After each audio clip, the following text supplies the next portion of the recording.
Welcome to our channel.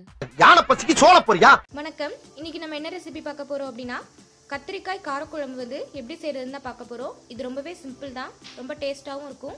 சரி வாங்க இப்போ இது எப்படி செய்யறதுன்னு பார்க்கலாம். கத்திரிக்காய் காம்போட நுனியை மட்டும் கட் பண்ணிட்டு நடுவில் வந்து இப்படி நாலா வந்து கட் பண்ணி வச்சிருக்கேன். இது உள்ள வந்து நம்ம மசாலா ஸ்டஃப் பண்ண போறோம்.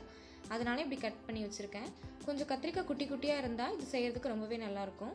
கத்திரிக்காய் உள்ள வந்து ஸ்டஃப் பண்றதுக்கு 2 ஸ்பூன் வந்து மல்லித்தூள், 1 ஸ்பூன் சில்லி பவுடர், தேவையான அளவு உப்பு எடுத்திருக்கேன். இப்போ இதை வந்து தயிர் ஊற்றி நல்லா மிக்ஸ் பண்ணிக்கோங்க.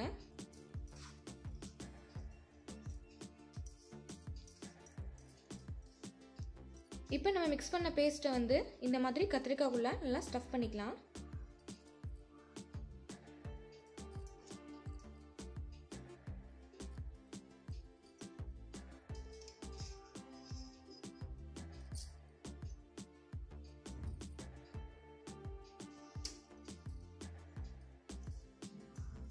இந்த மாதிரி எல்லா கத்திரிக்காய்க்குள்ளேயும் நல்லா ஸ்டஃப் பண்ணிக்கோங்க.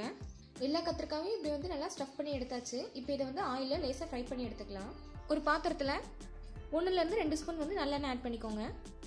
இன்னும் கொஞ்சம் சூடானதும் நம்ம ஸ்டஃப் பண்ணி வச்சுருக்க கத்திரிக்காவை இதில் ஆட் பண்ணி ஃப்ரை பண்ணிக்கலாம்.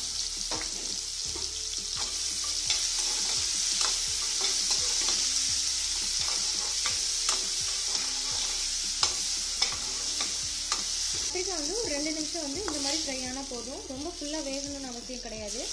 இப்போ இதை நம்ம எடுத்துக்கலாம். இப்போ அதே பாத்திரத்திலேயே 1லேருந்து 2 ஸ்பூன் வந்து நல்லா ஆட் பண்ணிக்கோங்க. எண்ணெய் காஞ்சதும் 1 ஸ்பூன் வந்து கடுகு உளுத்தம் பருப்பு ஆட் பண்ணிக்கோங்க. கடுகு பொரிஞ்சதும் 6லேருந்து 8 பல் பூண்டு வந்து ஆட் பண்ணிக்கிறோம்.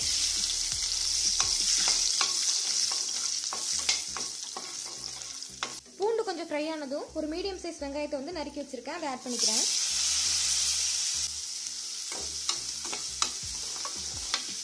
கொஞ்சம் கருவேப்பிலை, வெங்காயம் நல்லா வதங்கினதும் ஒரு மீடியம் சைஸ் தக்காளி நறுக்கி வச்சிருக்கேன், அதை ஆட் பண்ணிக்கிறேன்.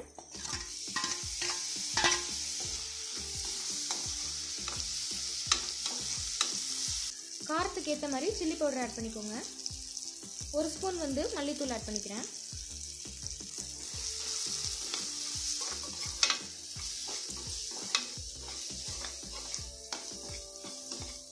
தக்காளி நல்லா மசிஞ்சதும் நம்ம ஃப்ரை பண்ணி வச்சிருக்க அந்த கத்திரிக்காய் வந்து ஆட் பண்ணிக்கலாம்.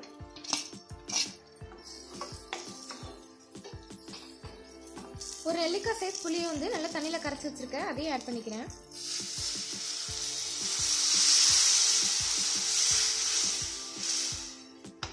குழம்புக்கு தேவையான அளவு உப்பு ஆட் பண்ணிக்கிறேன். இப்போ இதை நல்லா மூடி போட்டு மூடி ஒரு 5 to 10 நிமிஷம் வந்து நல்லா கொதிக்க விடலாம். அதுக்கப்புறம் குழம்பு ரெடி ஆகிடும். இப்போ கத்திரிக்காய் காரக்குழம்பு வந்து சூப்பராக ரெடி ஆகிடுச்சு. எண்ணெய் பிரிஞ்சு நல்லா வந்திருக்கு, ரொம்பவே டேஸ்ட்டாக இருக்கும். நீங்களும் வீட்டில் ட்ரை பண்ணி பாருங்கள். நன்றி. உங்களுக்கு இந்த வீடியோ பிடிச்சிருந்தா லைக் பண்ணுங்க, சப்ஸ்கிரைப் பண்ணுங்க, ஷேர் பண்ணுங்க. கீழே இருக்கிற பெல் ஐக்கானை மறக்காம கிளிக் பண்ணி நம்ம சேனல்ல வர வீடியோஸை உடனுக்குடன் பாருங்க.